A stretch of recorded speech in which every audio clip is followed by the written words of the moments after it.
Hey guys, and welcome back to this channel. In this video, I'll be showing you guys how you can trim an audio on TikTok, and this is the updated version. So press the plus button and then go to add sound.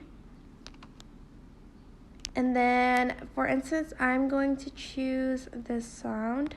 So click on it and press the scissors, like the scissor icon. And then here's where you can select the sort of part of the video you want for your video. Then you're just going to press done.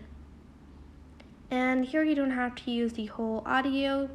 So for instance, you only want 5 seconds of it. 5 seconds of it, and then just press record. Like 1, 2, 3, 4, 5. Press the check mark and press next, and that's it. I hope this tutorial was helpful for you guys. Don't forget to like, comment, share, and also subscribe to this channel if you haven't done that. If you have any questions, just leave it in the comment section down below and I will try my best to answer them all. Thank you so much for watching. Bye!